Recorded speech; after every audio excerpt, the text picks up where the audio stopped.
Hi, my name is Lisa Morrow, and I am the Child Care Director over at the Ross Farnsworth East Valley YMCA. Today we are reading The Diggingest Dog by Al Perkins, illustrated by Eric Gurney.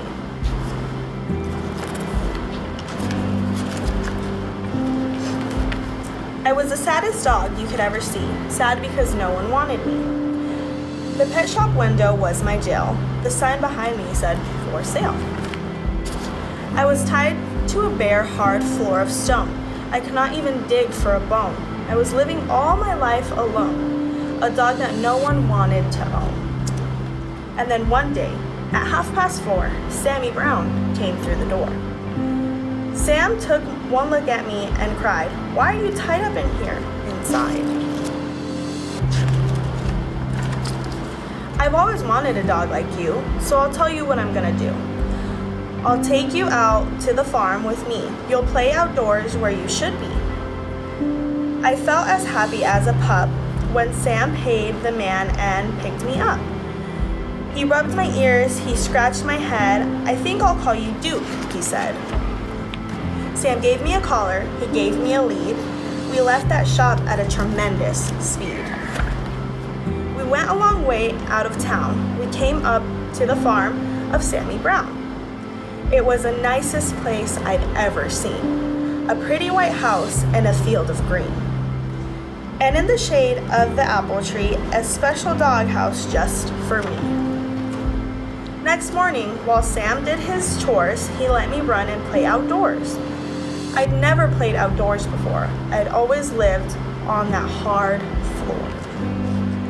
I'd never run on nice, soft ground. Now I barked with joy as I ran around. Sam looked at me and scratched his head. "Duke, you need some friends," he said. He blew his whistle, he blew a blast, and many dogs came running fast. I'd never met a dog before. Now I was meeting 6 or more. They walked around and looked at me. They looked me over carefully. When at last I heard them say, "He's one of us, he'll be okay." The dog wasn't very big, suddenly began to dig. The others started digging too, but that was something I could not do. I'd never learned to dig in that store. How could I on that hard stone floor? I tried to dig, but alas, I couldn't. I wiggled my paws just wouldn't. I fell on my ears, I fell on my face, I fell on myself all over the place. The others said, "Duke may be big, but he's no good. He cannot dig." They stuck their noses in the air. They walked away. They left me there. "I'll teach you, Duke," cried Sammy Brown. "I'll show you how to dig deep down." He crouched beside me with his hand. He dug a hole in a pile of sand. I tried it too, but I still couldn't. I wiggled my paws just wouldn't. I'd never learned to dig in that store. How could I on that hard stone floor? Sammy sighed. I almost cried. My eyes and nose were full of dirt. My paws and claws and elbows hurt. I had a pain across my back. I knew I'd never get the knack. Sam felt sad, and I felt bad. If only I could make him glad. We both knew I'd never get it right. Sam and I couldn't sleep that night. So when the sun rose in the sky, I thought I'd give it one more try. I wiggled one paw, I saw it, I could. I wiggled the other, I saw it, I would. I could dig with my paws, I could dig with my claws. I left no pain across my back. I knew at last I had the knack. Sammy Brown looked at me. He saw me digging happily. "Good for you, Duke," Sam cried. "I knew you would do it if you tried." So I dug further, I dug faster. I dug and I dug to please my master. I dug up grass, I dug up weeds, I dug up daisies, I dug up seeds. I dug up the fence, I dug up the gate. I dug up the garden of Miss Thwaites. I dug up the roosters, I dug up the hens, I dug up the sheep and the pig in their pens. I dug, I couldn't stop. I dug up the barber in his shop. I dug up Mr. Rodney Thayer sitting in the barber's chair. I dug my way right through the town. I dug a lot of buildings down. I was having so much fun. I dug up Highway 41. I came to a hill. I dug to the top, but all of a sudden, I had to stop. Right in front of me, looking down, there stood my master, Sammy Brown. Sam didn't smile or pat my head.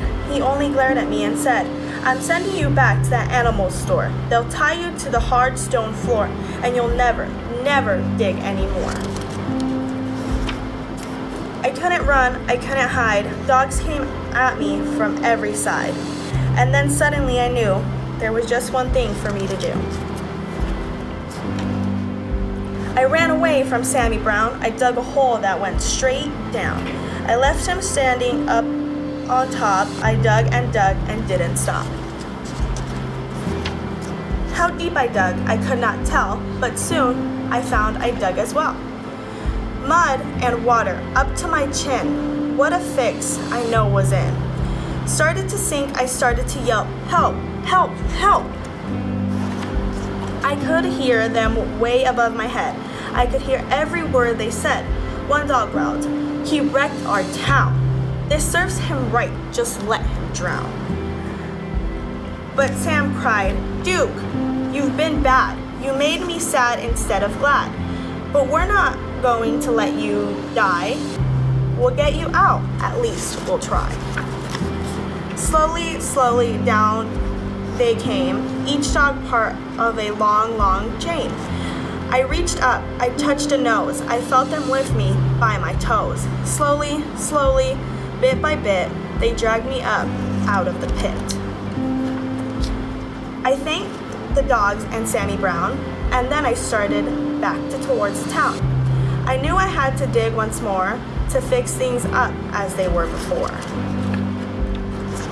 That's what I did. I dug back gates, I dug back the garden of Miss Thwaites, I dug back the roosters and the hens, I dug back all the pigs and their pens. I dug all day in the summer sun, I dug back Highway 81, I dug back everything in town, everything that I've knocked down.